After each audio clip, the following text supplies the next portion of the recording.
कि मैं एक बार छलांग लगाऊँ और सीधे एसडीएम बन पाऊँ। ये था कि नहीं, पहले जो भी मिले मैं मुझे उसे करते हुए आगे बढ़ते रहना है। ये भी नहीं था कि जो एक बार नौकरी मिल गई तो मैं सब छोड़ दूँ। तो इसलिए मैं अध्यापक जब रही तब भी मैंने तैयारी किया, फिर मैं वहाँ से समीक्षा अधिकारी पद पर चयनित हुई। बीच में मेरा जीआईसी एलटी ग्रेड में भी हुआ। तो कभी-कभी ऐसा होता था कि मुझे 1 घंटा भी पढ़ने को नहीं मिलता था और कभी-कभी ऐसा होता था तो कि मुझे 4-5 घंटे मिल जाते थे। देर रात तक पढ़ लेती थी। और सैटरडे संडे जो वहाँ पर लीव मिलता है वीकली, उसका मैंने भरपूर फ़ायदा उठाया है। यूपीपीसीएस 2023 का परिणाम आ चुका है और जौनपुर की बेटियों ने इस बार भी अपने झंडे को गाड़ा है। और हमारे साथ जो फ्रेम में दिख रही होंगी, ये पूजा गुप्ता हैं, जिन्होंने यूपीपीसीएस 2023 में 25वीं रैंक लाई है। पूजा जी, बहुत बहुत बधाई हो। धन्यवाद आपको। कैसा रहा ये पूरा सफर? सफ़र तो जब परिणाम अच्छा हो तो सफ़र भी अच्छा हो जाता है, कितनी भी संघर्ष हो सफ़र में, सब अच्छा लगने लगता है। हालाँकि मेरा संघर्ष थोड़ा-सा लंबा चला है, लेकिन अंततः परिणाम सुखद रहा। तो परिणाम तो लोग देखते हैं लेकिन उस संघर्ष को नहीं देखते हैं ना। नहीं, तो मैं तो हमेशा से यही कहती रही हूँ और आज भी अब सफल होने के बाद मैं सबको, अपने जो हमारे बाद तैयारी करने वाले हैं उनके लिए यही कहना चाहूँगी कि सफलता नहीं, संघर्ष देखिए। क्योंकि अगर आप सफलता देखेंगे तो सफलता की कोई तुलना नहीं होती किसी की। लेकिन हाँ, संघर्ष से अगर आप सीखेंगे तो आप अपने जीवन में कुछ अच्छा अचीव कर पाएँगे और अपने लक्ष्य को प्राप्त कर पाएँगे।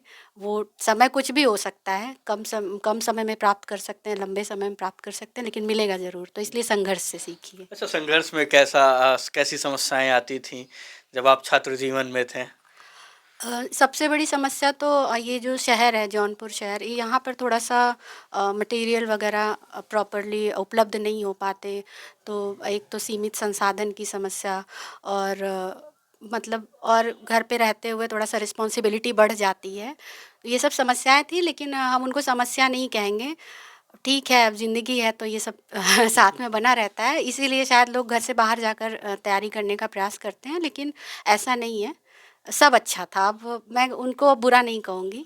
जो भी सीमित संसाधन मेरे पास थे वो उपयोगी हुए मेरे लिए, तो इसलिए मैं उनको भी खराब नहीं कह सकती।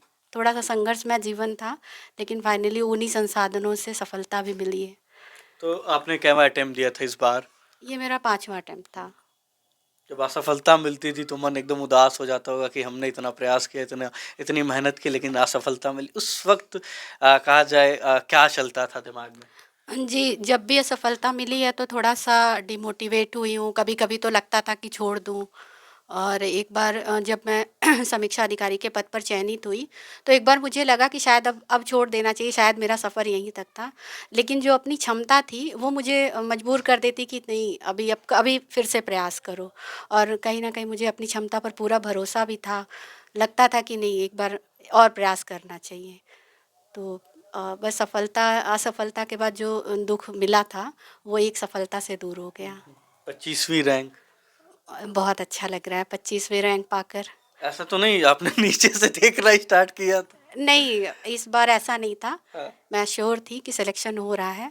मैं ऊपर से ही देखना स्टार्ट की अच्छा, थी। ऊपर से ही हाँ। फर्स्ट पेज पे जब नाम हाँ, था। बस थोड़ा-सा एक कितना भी भरोसा आपको खुद पर हो, लेकिन रिज़ल्ट ऐसी चीज़ है कि कभी-कभी भाग्य पर भी शक होने लगता है। तो थोड़ा डर था मन में कि कौन-सी रैंक मिलेगी, कौन-सा पोस्ट मिलेगा। प्रेफ़रेंस मैंने ज़्यादा डाला नहीं था, तो 3 ही प्रेफ़रेंस थे मेरे। अ, इसलिए मुझे थोड़ा-सा डर था, लेकिन ये श्योर था कि सफलता मिलेगी, बस पोस्ट श्योर नहीं था कि कौन-सा मिलेगा। और मैं चाह रही थी कि इस बार ऐसी सफलता मिले कि मेरी लोक सेवा आयोग, उत्तर प्रदेश लोक सेवा आयोग की जो जर्नी है, वो ख़त्म हो जाए, और हो भी गया। ये जर्नी यहीं तक रहेगी या फिर आगे कुछ सोचा-वोचा है? अभी तो फ़िलहाल जो ये था इसको मैं एन्जॉय करूँगी, और उसके बाद भविष्य में देखूँगी कि मैं आगे प्रयास कर सकती हूँ। वैसे तो फ़िलहाल अभी तो मेरा यही सपना रहा है कि मैं उत्तर प्रदेश सरकार में सर्वोच्च पद पर पद धारण करके यहाँ पर सेवा दूँ। आगे देखेंगे, अभी मेरा कोई डिसाइड नहीं है। अच्छा, आपने कोचिंग वगैरह भी नहीं की जैसा कहा, तो फिर कैसे तैयारी करते थे? कितना टफ होता था? हाँ, कोचिंग मैंने ज़रूर नहीं किया, लेकिन ये है कि अगर आपको गाइडेंस कहीं से मिल रहा है, तो आप उसका ईमानदारी से उसको करिए। जैसे हमारे भैया हैं, शशि प्रकाश गुप्ता, अपर जिला सहकारी अधिकारी हैं, तो वो तैयारी करते थे इलाहाबाद में, तो हमें पूरा गाइडेंस उनसे मिलता था। हम ये नहीं कहेंगे कि मेरे पास गाइडेंस भी नहीं था। उनसे मुझे गाइडेंस मिलता था, वो मुझे इलाहाबाद से स्टडी मटेरियल जब भी आते थे तो मेरे लिए लेकर आते थे। लेकिन ये है कि वो जो मुझे गाइड करते थे उसका मैं ईमानदारी से मैं उसको फ़ॉलो करती थी। तो मेरे लिए थोड़ा-सा ईज़ी था, भैया की वजह से ये सफल होना लग रहा था कि सफल हो जाऊँगी उनके गाइडेंस से। पहले आप अध्यापक, फिर समीक्षा अधिकारी, अब कहा जाए एसडीएम। तो अब कितना अच्छा मन को लग रहा है कि भई जो सपने सोचे गए थे, अब वो साकार हो गए हैं। पहले जो मेरी जर्नी रही है, मैंने आपसे कहा लंबा संघर्ष रहा है मेरा। जर्नी लंबी थी लेकिन मैंने उसमें छोटे-छोटे लक्ष्य अपने तैयार किए थे। तो मैं मेरा ये नहीं था कि मैं एक बार छलांग लगाऊँ और सीधे एसडीएम बन पाऊँ। ये था कि नहीं, पहले जो भी मिले मैं मुझे उसे करते हुए आगे बढ़ते रहना है। ये भी नहीं था कि जो एक बार नौकरी मिल गई तो मैं सब छोड़ दूँ। तो इसलिए मैं अध्यापक जब रही तब भी मैंने तैयारी किया, फिर मैं वहाँ से समीक्षा अधिकारी पद पर चयनित हुई, बीच में मेरा जीआईसी एलटी ग्रेड में भी हुआ।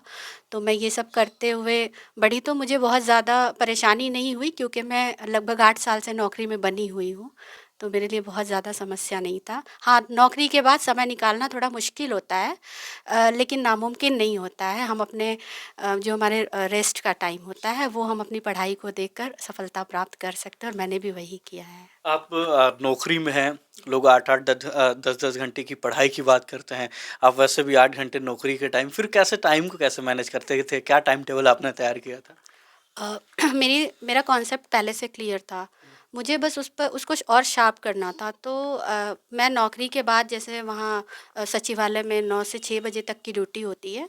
6 बजे के बाद जब मैं ऑफ़िस से आती थी और 1 घंटा में मतलब मैं अपने खुद के काम ख़त्म करके मैं फिर पढ़ाई करती थी। तो कभी-कभी ऐसा होता था कि मुझे 1 घंटा भी पढ़ने को नहीं मिलता था, और कभी-कभी ऐसा होता था तो कि मुझे 4-5 घंटे मिल जाते थे। देर रात तक पढ़ लेती थी। और सैटरडे संडे जो वहाँ पर लीव मिलता है वीकली, उसका मैंने भरपूर फ़ायदा उठाया है। तो मैं सैटरडे संडे में जो मेरा पूरा 1 वीक का जो कमी रहता था वो मैं सैटरडे संडे में पूरा कर लेती थी। तैयारियों में कहा जाए सबसे ज़्यादा महत्वपूर्ण भूमिका किसकी रही? आपने कहा कि आप मटेरियल वगैरह कैसे अरेंज करते थे? क्या आप यूट्यूब का सहारा लेते थे या कोई कोई आपको गाइडेंस करता था? मटेरियल जैसे मैंने अभी बताया कि भैया भैया। थे, वो बताते थे, बुक्स वगैरह भी ला के देते थे। 3 साल से मैं लखनऊ में रह रही हूँ, तो वहाँ पे मेरे लिए थोड़ा-सा हुँ, मटेरियल लेना ईज़ी हो गया था। और दूसरी कोई चीज़ जब मैं हार्ड कॉपी में नहीं खरीद पाती थी, तो मैं यूट्यूब का भी सहारा लेती थी। मेरा बस एक ही था कि कहीं न कहीं से मुझे जैसे अपना सिलेबस कंप्लीट करना है, तो जो जो चीज़ें जो मटेरियल मेरे पास नहीं होता था, तो मुझे लगता था कि मैं यूट्यूब से कर सकती हूँ, तो मैं उसको यूट्यूब से भी कलेक्ट कर लेती थी। मैं गूगल का भी हुँ। यूज़ कर लेती थी, गवर्नमेंट की वेबसाइट्स का भी यूज़ करती थी। तो यही सब, मतलब ऐसा नहीं है सिर्फ़ हार्ड कॉपी, यूट्यूब वगैरह का भी मैंने सहारा लिया है।